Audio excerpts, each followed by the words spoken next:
حضرت عثمان غنی کے نام بینک اکاؤنٹ کا انکشاف، آپ کے نام بجلی بل بھی ادا ہوتے ہیں۔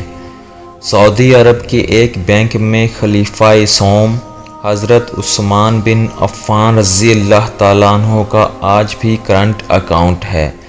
یہ جان کر آپ کو حیرت ہوگی کہ مدینہ منورہ کی میونسپل کمیٹی میں سیدنا عثمان بن عفان رضی اللہ تعالیٰ عنہ کے نام پر باقاعدہ جائیداد رجسٹرڈ ہے، اور آج بھی حضرت عثمان رضی اللہ تعالیٰ عنہ کے نام پر بجلی اور پانی کا بل آتا ہے۔ نبوت کے 13ویں سال میں جب مسلمان ہجرت کر کے مدینہ منورہ پہنچے تو وہاں پینے کے پانی کی بہت قلت تھی۔ مدینہ منورہ میں ایک یہودی کا کنواں تھا جو مسلمانوں کو پانی مہنگے داموں فروخت کرتا تھا۔ اس کنویں کا نام بئر روما یعنی روم کا کنواں تھا۔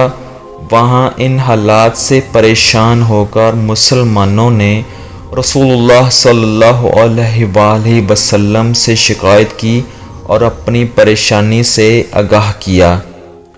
اللہ کے نبی حضرت محمد صلی اللہ علیہ وآلہ وسلم نے فرمایا، کون ہے جو یہ کنواں خریدے اور مسلمانوں کے لیے وقف کر دے؟ ایسا کرنے پر اللہ تعالیٰ اسے جنت سے چشمہ عطا کرے گا۔ حضرت عثمان بن عفان رضی اللہ تعالیٰ عنہ اس یہودی کے پاس گئے اور کنواں خریدنے کی خواہش کا اظہار کیا۔ کنواں چونکہ منافع بخش آمدنی کا ذریعہ تھا، اس لیے یہودی نے اسے فروخت کرنے سے انکار کر دیا۔ حضرت عثمان رضی اللہ تعالیٰ عنہ نے یہ تدبیر کی کہ یہودی سے کہا، پورا کنواں نہ صحیح، آدھا کنواں مجھے فروخت کر دو۔ آدھا کنواں فروخت کرنے پر ایک دن کنویں کا پانی تمہارا ہوگا اور وہ دوسرے دن میرا ہوگا۔ یہودی ان کی اس پیشکش پر لالچ میں آ گیا۔ اس نے سوچا کہ حضرت عثمان رضی اللہ تعالیٰ عنہ اپنے دن میں پانی مہنگے داموں فروخت کریں گے، اس طرح اسے زیادہ منافع کمانے کا موقع مل جائے گا۔ چنانچہ اس نے آدھا کنواں حضرت عثمان بن عفان رضی اللہ تعالیٰ عنہ کو فروخت کر دیا۔ سیدنا عثمان رضی اللہ تعالیٰ عنہ نے وہ کنواں اللہ کی رضا کے لیے وقف کر کے اپنے دن مسلمانوں کو کنویں سے مفت پانی حاصل کرنے کی اجازت دے دی۔ لوگ حضرت عثمان رضی اللہ تعالیٰ عنہ کے دن مفت پانی حاصل کرتے اور اگلے دن کے لیے بھی ذخیرہ کر لیتے۔ یہودی کے دن کوئی بھی شخص پانی خریدنے نہ جاتا۔ یہودی نے دیکھا کہ اس کی تجارت ماند پڑ گئی ہے تو اس نے حضرت عثمان سے باقی آدھا کنواں بھی خریدنے کی پیشکش کر دی۔ اس پر حضرت عثمان راضی ہو گئے اور کم و بیش 35,000 درہم میں پورا کنواں خرید کر مسلمانوں کے لیے وقف کر دیا۔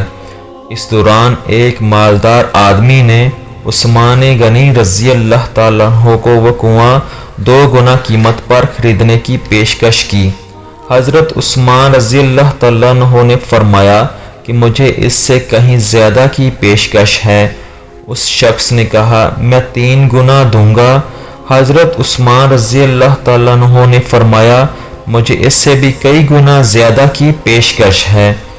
اس شخص نے کہا، میں 4 گنا دوں گا۔ حضرت عثمان رضی اللہ تعالیٰ عنہ نے فرمایا، مجھے اس سے بھی زیادہ کی پیشکش ہے۔ اس طرح وہ شخص رقم بڑھاتا گیا اور حضرت عثمان غنی رضی اللہ تعالیٰ عنہ یہی جواب دیتے رہے، یہاں تک اس آدمی نے کہا کہ حضرت آخر کون ہے جو آپ کو 10 گنا دینے کی پیشکش کر رہا ہے؟ سیدنا عثمان غنی رضی اللہ تعالیٰ عنہ نے فرمایا کہ میرا رب مجھے ایک نیکی پر 10 گنا اجر دینے کی پیشکش کرتا ہے۔ وقت گزرتا گیا اور یہ کنواں مسلمانوں کو سیراب کرتا رہا، یہاں تک کہ عثمان رضی اللہ تعالیٰ عنہ کے دور خلافت میں اس کنویں کے ارد گرد کھجوروں کا باغ بن گیا، اور اسی دور میں ہی اس باغ کی دیکھ بھال بھی ہوئی۔ بعد ازاں آل سعود کے عہد میں اس باغ میں کھجوروں کے درختوں کی تعداد تقریباً 1550 ہو گئی۔ حکومت وقت نے اس باغ کے ارد گرد 4 دیواری بنوائی اور یہ جگہ میونسپل کمیٹی میں حضرت عثمان رضی اللہ تعالیٰ عنہ کے نام پر رجسٹرڈ کر دی۔ وزارت زراعت یہاں کی کھجوریں بازار میں فروخت کرتی اور اس سے حاصل ہونے والی آمدنی سیدنا عثمان بن عفان رضی اللہ تعالیٰ عنہ کے نام پر بینک میں جمع کرواتی رہی۔ چلتے چلتے اس اکاؤنٹ میں اتنی رقم جمع ہو گئی کہ مدینہ منورہ کے مرکزی علاقہ میں اس باغ کی آمدنی سے ایک کشادہ پلاٹ لیا گیا، جہاں فندر عثمان بن عفان رضی اللہ تعالیٰ عنہ کے نام سے ایک رہائشی ہوٹل تعمیر کیا گیا۔ اس رہائشی ہوٹل سے سالانہ 50 ملین ریال آمدنی متوقع ہے، جس کا آدھا حصہ غریبوں اور مسکینوں کی کفالت اور باقی آدھا عثمان بن عفان رضی اللہ تعالیٰ عنہ کے بینک اکاؤنٹ میں جمع ہوگی۔